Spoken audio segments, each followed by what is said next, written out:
Big boss Malayalam season 7 പുതിയ വിശേഷങ്ങൾ അറിഞ്ഞു. ഏഷ്യാനെറ്റ് മുൻവർഷങ്ങളിൽ ബിഗ് ബോസ് സംപ്രേഷണം ചെയ്തിരുന്ന സമയപരിധിയിൽ നിലവിൽ സ്റ്റാർ സിംഗർ സീസൺ 10 ചാനൽ എത്തിയിരിക്കുന്നു. അതിന്റെ അപ്ഡേറ്റുകളും ഈ ചാനൽ നൽകിയിരുന്നു. ബിഗ് ബോസിലെ പുതിയ വിശേഷങ്ങൾ എന്തൊക്കെയാണ് എന്നറിയണ്ടേ? ബിഗ് ബോസ് മലയാളത്തിന് സ്വന്തമായി ഒരു സെറ്റ് തയ്യാറാകുന്നു എന്ന വാർത്തയാണ് ഏറെ ചർച്ച ചെയ്യപ്പെട്ട വാർത്ത. ചെന്നൈയിലാണ് സെറ്റ് ഒരുങ്ങുക എന്ന വിവരമാണ് ചർച്ച ചെയ്യപ്പെടുന്നത്. അതേസമയം കേരളത്തിൽ ഒരു സെറ്റ് എന്ന വാർത്ത ചർച്ച ചെയ്ത മാധ്യമങ്ങളുമുണ്ട്.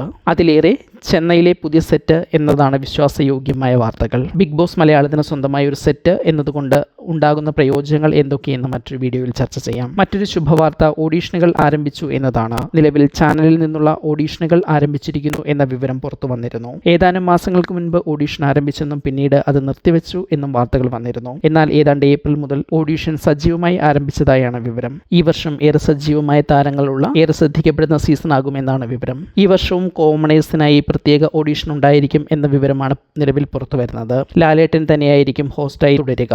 ഇക്കാര്യത്തിൽ ചാനലിന് കൺഫർമേഷൻ ലഭിച്ചു എന്ന തരത്തിലുള്ള വാർത്തകളാണ് പുറത്തു വരുന്നത്. മറ്റൊരു ചർച്ചാ വിഷയം ഷോ എന്നാരംഭിക്കും എന്നതാണ്. ജൂൺ അവസാനം അല്ലെങ്കിൽ ജൂലൈ എന്ന രീതിയിലാണ് വാർത്തകൾ പുറത്തു വന്നിരുന്നത്. ഈ ഓണക്കാലം ബിഗ് ബോസിനൊപ്പമായിരിക്കും എന്ന പ്രതീക്ഷയിലായിരുന്നു മലയാളികൾ. എന്നാൽ ഷോ ആരംഭിക്കാൻ ഓഗസ്റ്റ് അല്ലെങ്കിൽ സെപ്റ്റംബർ വരെ കാത്തിരിക്കേണ്ടി വരും എന്ന രീതിയിലാണ് ടൈംസ് ഓഫ് ഇന്ത്യ പോലെയുള്ള മീഡിയകൾ റിപ്പോർട്ട് ചെയ്യുന്നത്. ഏതായാലും ഏറെ ഗംഭീരവും ആകർഷണീയവുമായ ഒരു സീസൺ ഏതാനും മാസങ്ങൾക്കുള്ളിൽ ആരംഭിക്കുമെന്ന് കരുതാം. ബിഗ് ബോസ് മലയാളം സീസൺ 7 ആരൊക്കെ വേണമെന്നാണ് നിങ്ങൾ ആഗ്രഹിക്കുന്നത് എന്ന് കമന്റ് ചെയ്യും.